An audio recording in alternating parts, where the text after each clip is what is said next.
So as you can see, the main problem I think with dietary supplements and vitamins is that people basically have a false reliance on these products, thinking that they're healthy products. They sometimes substitute them from eating nutrient-dense foods like eggs and beans and sardines, for example, and it ends up costing them a lot more money and doing very little or no benefit to their health and wellness. In fact, in some studies show that it's actually harming your health.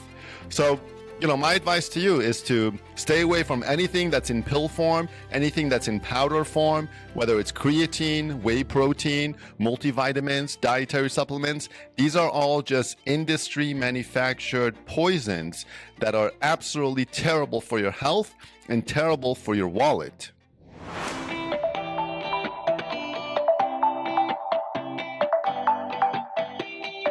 Hello, happy campers. Welcome to another exciting episode of the Contemporary Happiness Podcast, the podcast where we discuss the art and science of happiness through the lens of diet, exercise, and mindset.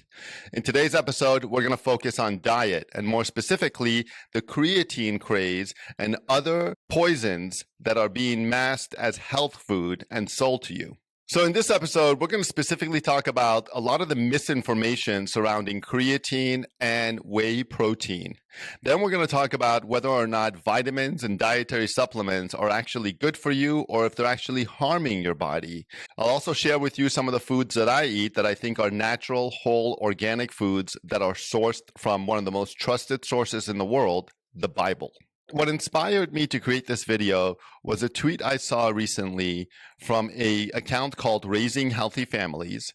And in this account, I've been noticing that they have been putting whey protein in basically a lot of their different foods. First, they were making pancakes using whey protein powder as one of the ingredients.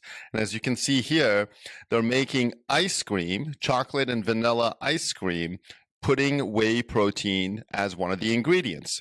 So I responded by saying, what's up with putting whey protein in all of the foods that you're making, from ice cream to pancakes? Are you not getting enough protein from natural, whole, organic foods? Then someone replies to me saying that whey powder has supposedly a lot of benefits, and they started listing a whole bunch of benefits, as you can see here. The benefits they listed are: it's lower in cholesterol and saturated fat, it's cheaper per gram than protein, it's easier to digest and absorb and use, and it's better for muscle growth and retention. So I decided to look into this a little bit. So first thing I did a Google search for whey protein to see how much it costs. Of course, I come across this result here where they're selling a 4-pound tub of whey protein for $100. So the question is, so let's compare this for a second, right? I decided to do some comparison. Based on my math, $100 for 4 pounds of whey protein comes out to $1.56 per ounce of protein. When you compare that with one of the most protein-rich foods that's organic, such as eggs, for example, a dozen eggs usually cost, let's say, an average of $6, right? A dozen eggs weighs 24 ounces. So that is 25 cents per ounce for eggs. 25 cents per ounce for eggs compared to $1.56 per ounce for whey protein. So the question is, how is it cheaper? That's not cheaper. That is more than a 6 times difference between whey protein and natural, whole, organic eggs that are much better for you than all the additives and substances that are included in powdered protein. Nothing powdered can be good for you. That's my opinion, and I'll stick to it. Anything that is in powder form, except for powdered, salt, for example, or powdered turmeric or powdered cumin, which are just natural spices that have been reduced to powdered form, None of this kind of these powdered supplements can possibly be good for you. I also challenge some of the other assertions they made in terms of lower cholesterol, for example. First of all, I think cholesterol is another one of those buzzwords that's been created by industry to try to manipulate you and persuade you to avoid certain otherwise healthy foods. Don't worry about cholesterol as long as you're eating natural, whole, organic foods. Same thing with saturated fats. There's no saturated fat in eggs. There's no saturated fat in a fistful of beans, for example, or sardines or canned tuna. So it's just complete nonsense and misinformation by what I call the creatine bros in terms of the benefits for you from creatine or from whey protein. I also challenge the notion that it's easier to digest. How is it easier to digest? A lot of times these creatine products or whey protein, they're mixed with, as you can see here, ice cream and pancake batter. Sometimes they're used in a shake, for example, with a bunch of other unhealthy ingredients. This is not a healthy product whatsoever. Nothing that is juiced can be good for you. When you're juicing fruit, for example, the blender is doing the digestion for you. Okay, you're much better off biting into an apple, biting into a banana, having some strawberries. You don't need to be juicing these things. Anything that's a shake that includes dairy in it, again, this is not a health product whatsoever, and you're probably doing more harm to your body than the supposed benefits, of which there are none, by taking whey protein or creatine. Even when you do a pound per pound pricing analysis between creatine and something like sardines, the cost advantages and the savings of sardines is clearly obvious. Here is a bottle of creatine that's being sold for $35.75, and it comes out to $1.69 per ounce for this creatine, right? Then if you go to Target, for example, and you look up a can of sardines, it's being sold for $3.20 for 3.57 ounces of sardines. So when you do the math, it says right here, you're paying 85 cents per ounce for sardines versus $1.69 per ounce for creatine. And again, it's not just the cost savings that's going to be an advantage to you. It's the harmful ingredients that's in creatine that's going to be benefiting your life. You're paying twice the amount, or in the eggs versus whey protein example, you're paying 6 times the amount for protein, and you're getting much more harmful ingredients. There can't be any kind of harmful ingredients in a good pack of sardines, in a good can of sardines. There's no harmful ingredients in a raw, natural, whole egg. So I'm here to advise you to be careful and be cautious about this kind of creatine craze that's sweeping the country. I mean, we're looking at a $50 billion industry when you combine the entire dietary supplement industry altogether. And it's just absolutely crazy. And people are basically being fooled by a whole bunch of misinformation that it's supposedly cheaper for you and it's easier to digest and it's easier to use. I mean, what could be easier to use than an egg, right? What could be easier to use than opening up a can of sardines and putting it on a piece of bread, for example? So, you got to be careful about this type of marketing misinformation that's plaguing the health and wellness industry. Next, let's talk about dietary supplements and vitamins. And I think the best thing to do here is I'm going to show you a video by Today News where they interview a few doctors talking about whether or not dietary supplements have any kind of benefit for you. Americans love their supplements. Taken by 31% of adults in the U.S., a whopping 80 million people, these pills, powders, and liquids are part of a $50 billion industry domestically.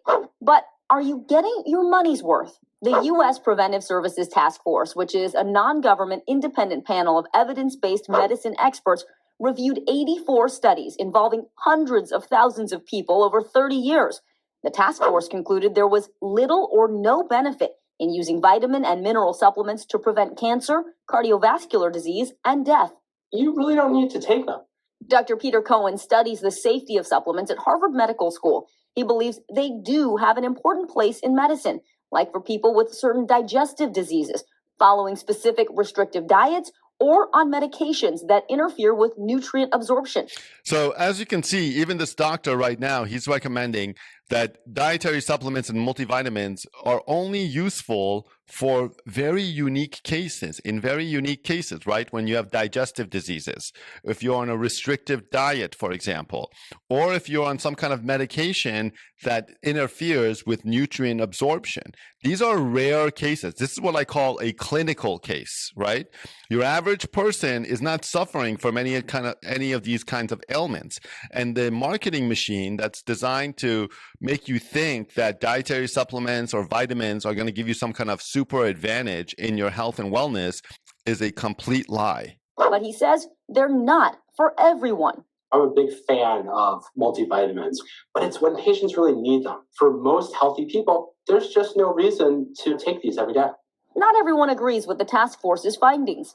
There are narrow, specific recommendations for healthcare providers. Andrea Wong, a PhD researcher, leads scientific and regulatory affairs for the Council for Responsible Nutrition, a trade group that represents more than 180 manufacturers and suppliers of dietary supplements. So right there, as you can see, this person, Andrea Wong, is a representative of over 180 dietary supplement and nutrition manufacturers, right? Food manufacturers. So if you think that her opinion is going to be honest, you're completely wrong.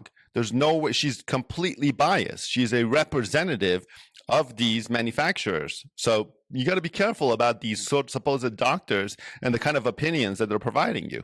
Those studies are limited. She says there's growing evidence multivitamins can be beneficial. Multivitamin use can reduce the risk of cataracts. There's also recent research showing that multivitamin use can reduce the risk of cognitive decline. You hear that a lot in terms of cognitive decline, right? And of course, nobody wants to have cognitive decline, but the best way to kind of make sure that you're not suffering from cognitive decline is by exercising your brain. Doing puzzles, for example, solving problems, keeping your brain active and engaged, not popping a pill. According to Wong, supplements can also fill critical nutritional gaps in a person's diet.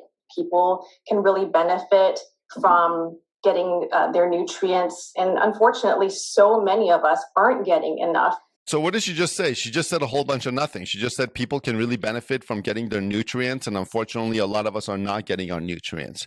So, this is nonsensical testimony by this supposed doctor. Work in healthy eggs into your diet. Work in sardines, canned tuna, beans, for example, lentils, for example, honey, for example. Put these things into your diet, and you will not be suffering from any kind of nutritional deficiency. Still, Dr. Cohen says save your money if you're healthy and eating a fairly balanced diet. Do you think supplements are a waste of money? I do. So as you can see, they are a waste of money. You're paying 6 times the amount per ounce for an inferior product. In the sardines example, you're paying twice the amount. Sardines versus creatine, you're paying twice the amount per ounce for an inferior product. So you got to be careful about the marketing machine that's designed to sell you on these supplements and deprive you from natural, whole, organic foods. When your patients come to you and say, I would really like to take a multivitamin or a mineral supplement, what's your advice? I'd rather them spend that extra amount of money on healthier food. Despite their differences, both experts can agree a multivitamin isn't a shortcut to good health. I would think twice about taking the multivitamin because honestly, it's not going to replace fruits and vegetables. It's important to do the other hard work, getting a good night's sleep, getting your exercise, trying to eat as best as you can, and going to see your healthcare provider. It's one part of that puzzle. It's not meant to be the only solution. You can't just eat hot Cheetos, take a vitamin, and call it a day. I wish we could, but nothing in life is that simple, is it? So as you can see, the main problem, I think, with dietary supplements and vitamins is that people basically have a false reliance on these products, thinking that they're healthy products. They sometimes substitute them from eating nutrient-dense foods like eggs and beans and sardines, for example, and it ends up costing them a lot more money and doing very little or no benefit to their health and wellness. In fact, in some studies show that it's actually harming your health. So, my advice to you is to stay away from anything that's in pill form, anything that's in powder form, whether it's creatine, whey protein, multivitamins, dietary supplements. These are all just industry manufactured poisons that are absolutely terrible for your health and terrible for your wallet.